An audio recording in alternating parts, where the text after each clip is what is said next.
Shalom, welcome to Up Close and Personal Podcast with me, Rebecca Masih from Menara Doa, Jakarta.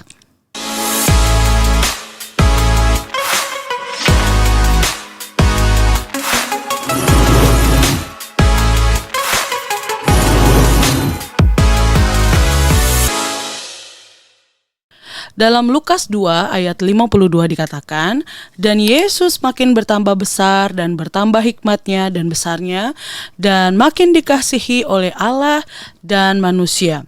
Pada episode sebelumnya kita sudah membahas tentang menjadi garam dan terang dunia. Bagaimana hidup kita menjadi berkat dimanapun kita ditempatkan. Jangan sampai hidup kita menjadi batu sandungan bagi sesama pengikut Kristus, apalagi yang belum atau tidak mengenal Kristus. Masih bersama dengan narasumber kita, Pastor Elke Wijanarko. Shalom Ibu. Shalom Beka, shalom semuanya.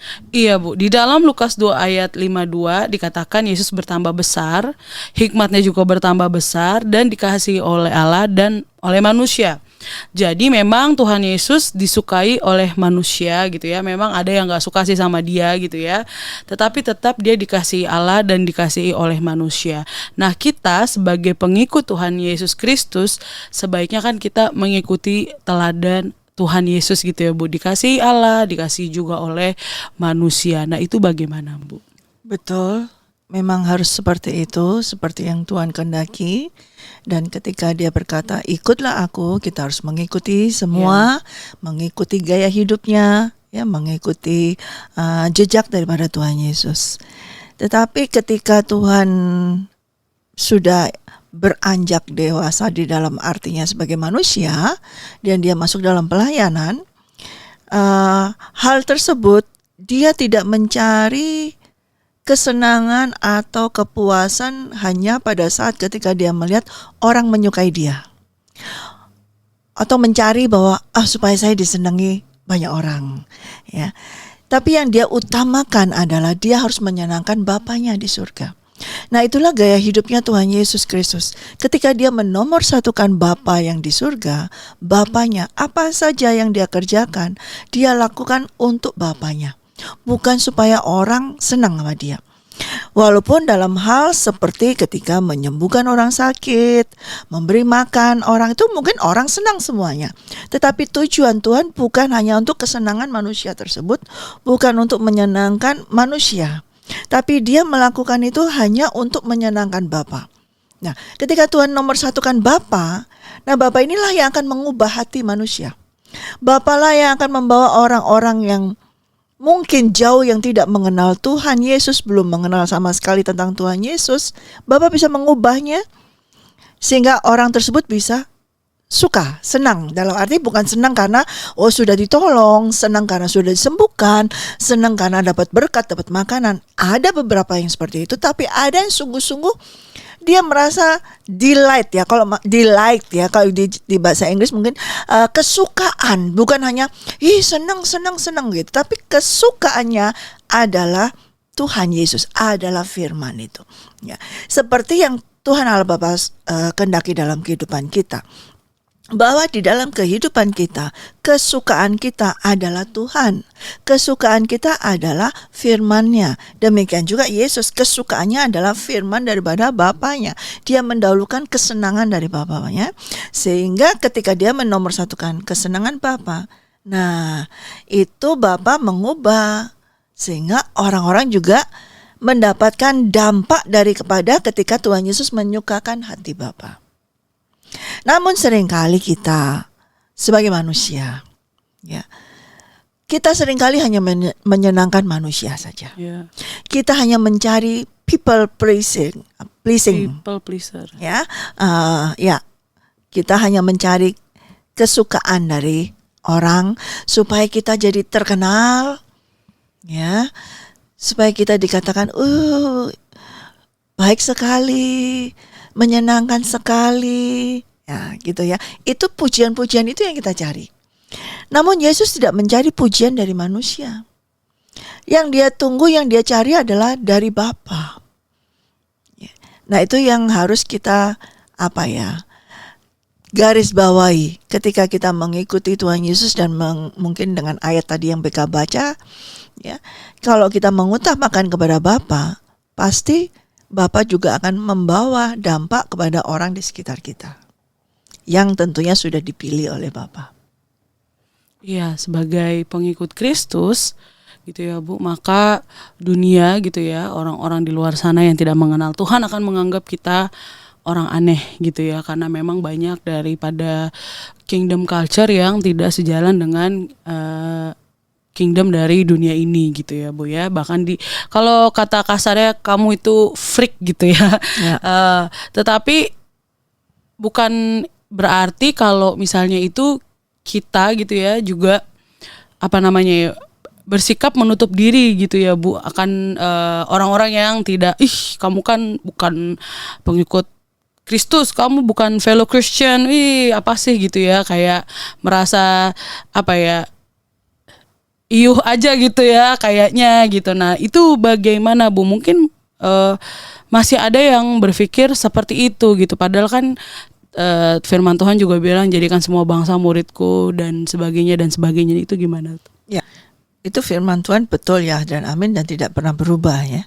Tapi tetap ketika untuk bisa menjadi bangsa yang Tuhan pilih dan menjadi murid daripada Tuhan, tetap Tuhan Allah Bapa yang memilih ya. Tapi tugas kita adalah tetap melakukan semua firman Tuhan, perintah Tuhan, yaitu mengasihi orang ya yang ada di sekitar kita aja dulu. Jangan jauh-jauh gitu loh, jangan terlalu jauh yang kita tidak lihat, kita tidak kenal, terus kita berkata aku mengasihimu, tapi dengan yang di dekat aja kita tidak mengasihi. Nah itu kan tidak sesuai dengan firman. Jadi yang ada di sekitar lingkungan kita saja dulu ya. Dari situlah akan berkembang ya.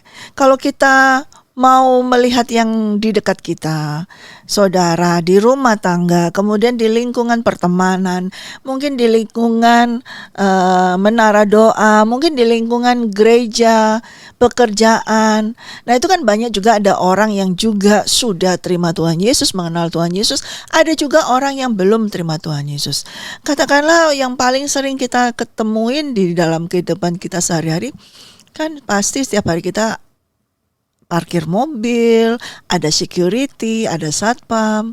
Nah, dari situ aja kita bisa menebarkan atau menunjukkan bahwa kita ini adalah pengikut daripada Tuhan Yesus dengan apa? Ya, kita senyum, menyapa dengan selamat pagi, senyum atau terima kasih. Nah, itu sudah menunjukkan ya. Sini kalau setiap kali saya datang di sini ada security di depan ya. Walaupun bukan dari kami di sini menara doa, tetapi saya selalu begitu itu, saya bertatapan wajah mata, saya katakan selamat siang, selamat sore, selamat malam. Nah, dengan senyum begitu aja cukup, dan senyum.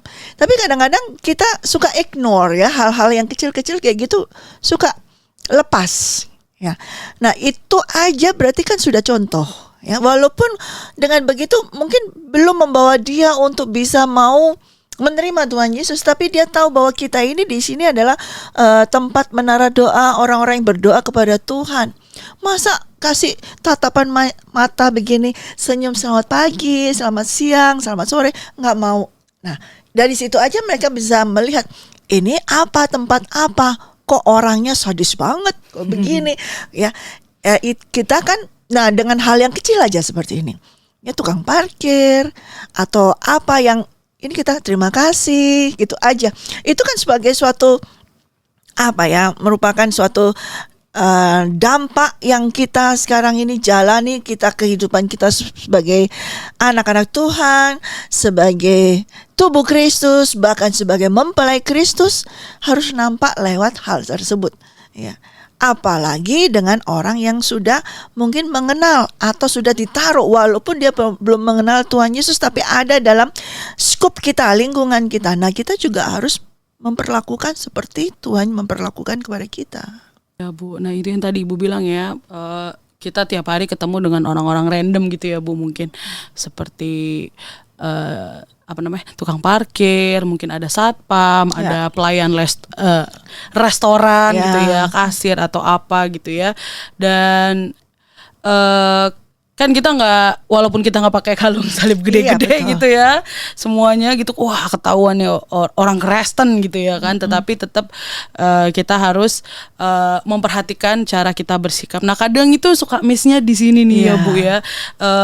Dengan kelakuan kita gitu ya, tidak memuliakan Allah. Kayak kemarin gitu ya, aku pergi ke sebuah minimarket gitu ya Bu ya. Di situ ada bapak-bapak dan ibu-ibu yang berteriak-teriak kepada kasirnya gitu. Aku jadi, aduh, kenapa nih gitu ya kan? Nggak kepo, cuman kan karena suaranya gede jadi kita yang masuk kayak, kenapa nih gitu kan? Lalu dia mulai inilah apa namanya ya, seperti mau temennya punya begini gitu. Nah, dan pas aku lihat ternyata dia adalah orang Kristen gitu ya Bu ya. Itu honestly sih miris gitu ya denger ya, karena cuman masalah sepele saja, tetapi kamu sudah emosinya udah naik, lalu mengomelin orang-orang yang harusnya nggak usah diomelin kayak gitu juga gitu. Nah itu gimana tuh? Ya, pada saat seperti itu seharusnya ya kita pasti akan sudah mendapat teguran ya sebetulnya ya dari Tuhan, dari Roh Kudus di dalam kita. Kalau Roh Kudus kita izinkan untuk berkuasa dalam kehidupan kita, saya percaya pasti ada teguran. Beka pernah ngalami, saya juga pernah ngalami. Kemudian ada, oke, mulai kita meredahkan sedikit suaranya atau bagian, oke, sudahlah. Nah, berarti kita mau dengar suara Tuhan. Ya, kalau kita terus begitu, berarti kita hanya mau mendengar, menyenangkan hati kita aja, menyenangkan kedagingan kita aja, karena kita nggak puas, kita tidak dilayani dengan benar. Even though mungkin memang pelayan tersebut nggak benar. Ya itu banyak sekali ya, banyak sekali. Saya juga sering nggak benar pelayanannya, nggak benar, memang nggak benar. Tapi kalau dulu habis gitu ya. Kalau saya yang dulu, wah saya pernah tuh dulu hidup kayak gitu waktu saya belum bertobat. Wah habis, saya bisa marah dengan bahasa Inggris, bahasa apa aja keluar. Ya kalau dulu. Tetapi setelah saya hidup di dalam Tuhan Yesus, walking habitual fellowship with the Holy Spirit, Roh Kudus ada di dalam saya dan saya di dalam Tuhan Yesus. Jadi kayak ada yang bukan menjerat, tapi ada yang menghimpit dan berkata bahwa kamu bukan yang dulu lagi dan kamu bukan dari dunia. Nah itu yang harus keluar. Dan memang dengan demikian kita harus mematikan, kita harus mungkin menghempaskan kedagingan kita, bahkan sampai mematikan, supaya Kristus Yesus yang muncul keluar. Memang menderita, tapi kalau kita izinkan, maka Roh Kudus itu akan berkuasa dengan leluasa dan kita sebetulnya tidak menderita.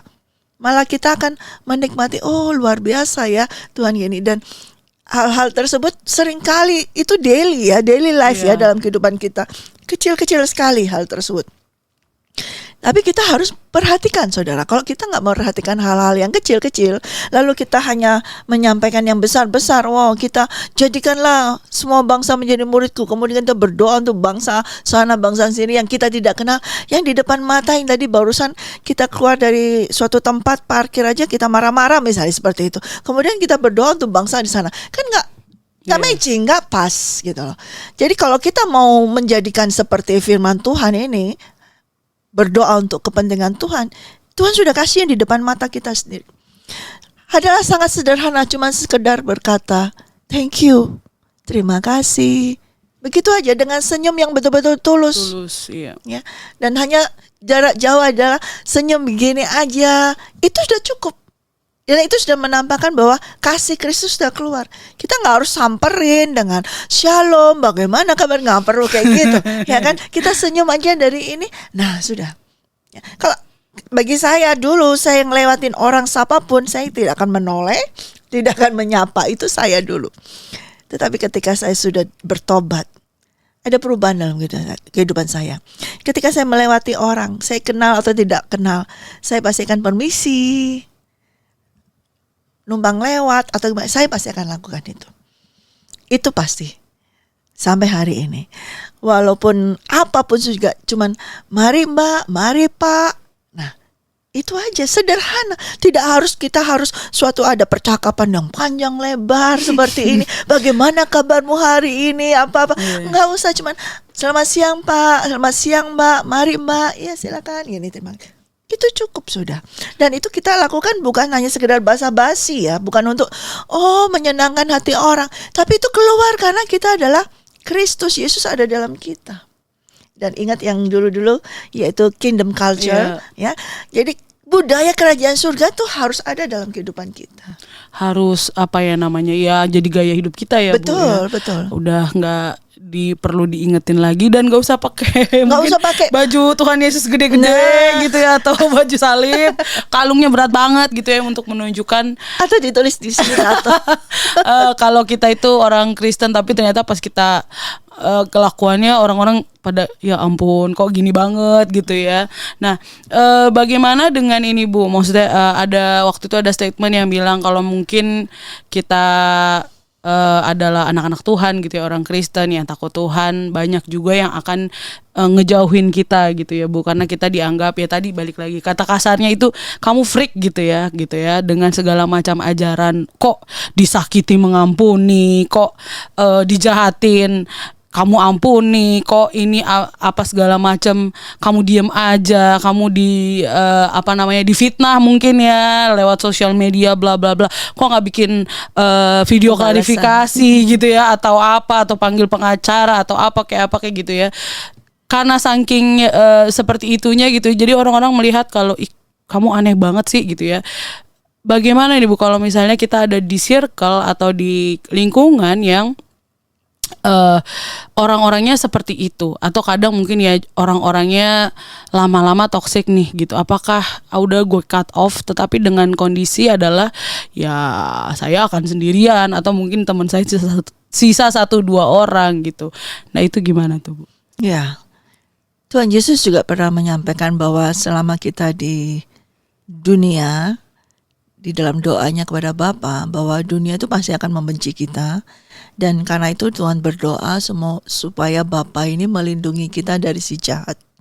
Ya, tentunya hal tersebut tuh pasti ada karena dunia ini sudah penuh dengan segala macam kejahatan.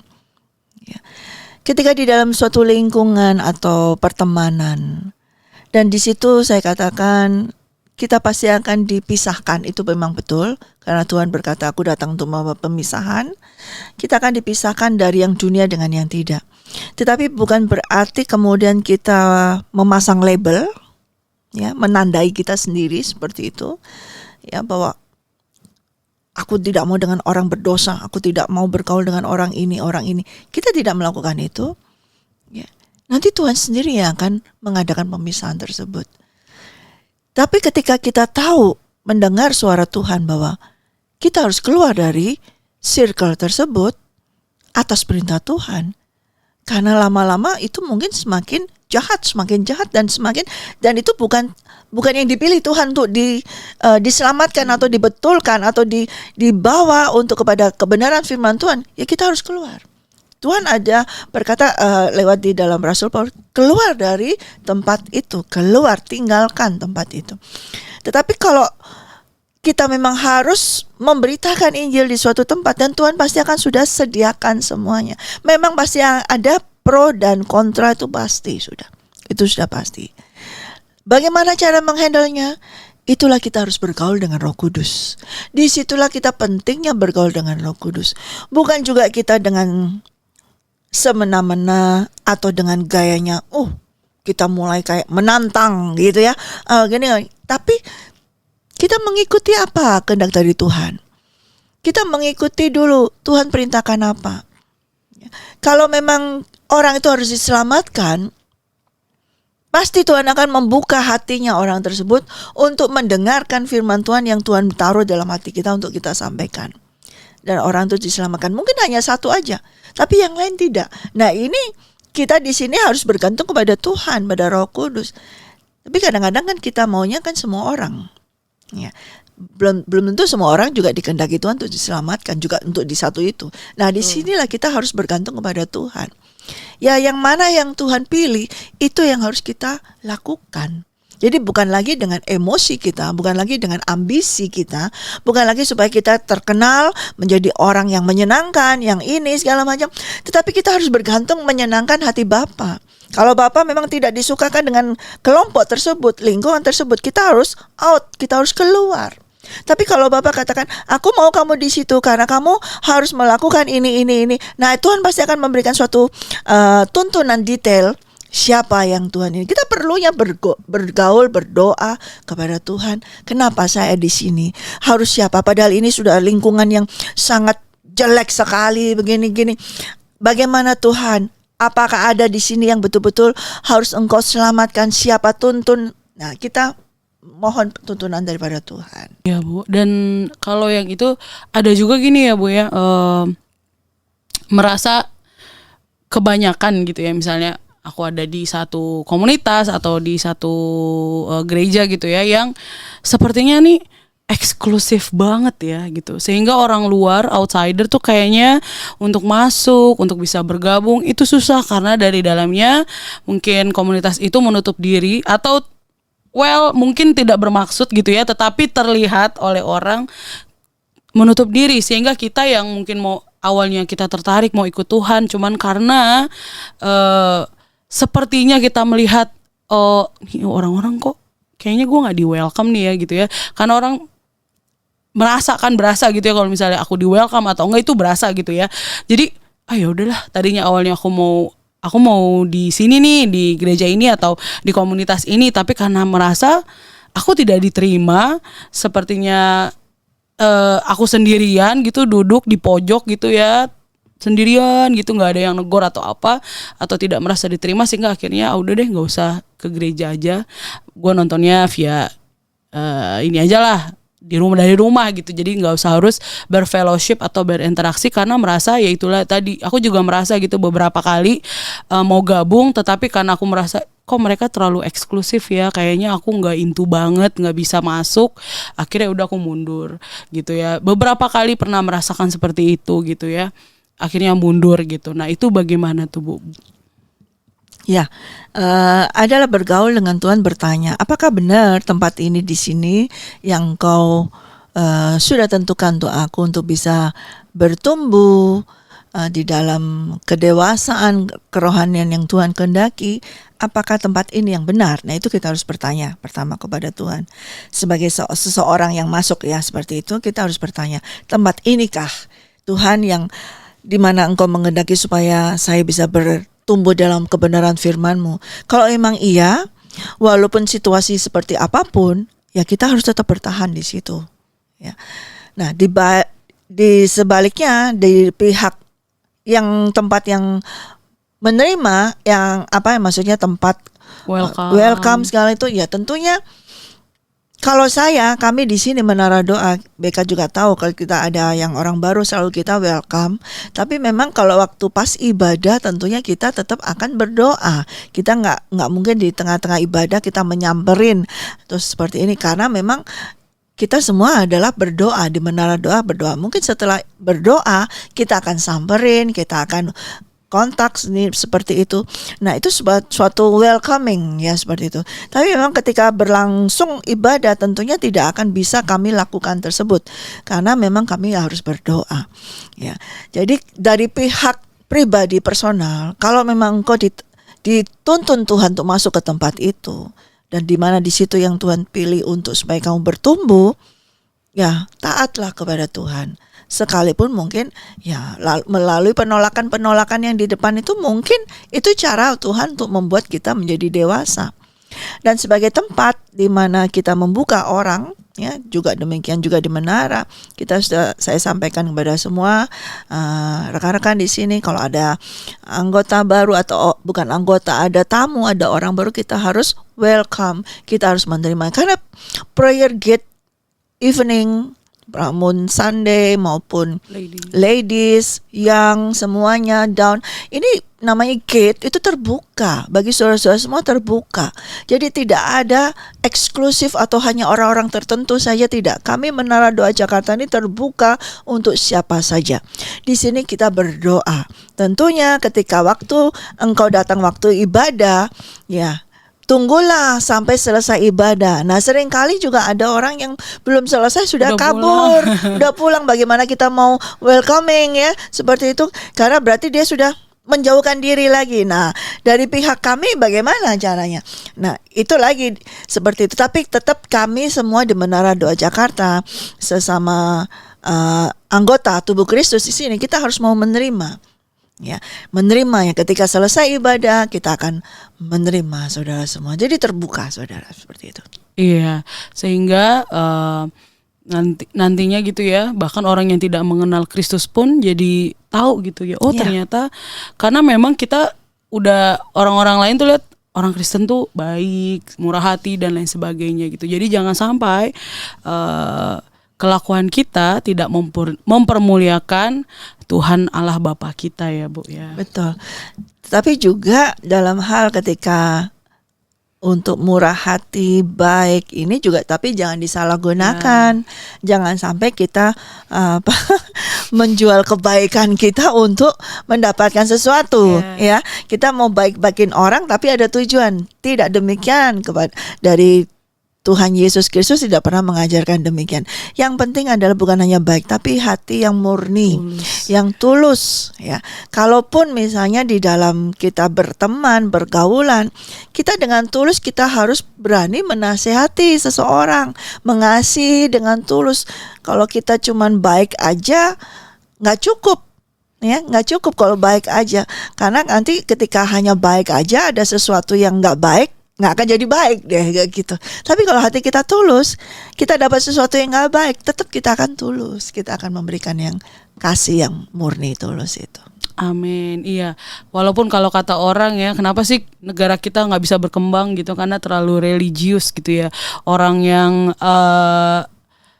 misalnya orang punya utang sama kita gitu ya, terus kita nggak nagih gitu, atau orang ngejatin kita ya udah ampuni aja gitu, nggak kayak gitu ya.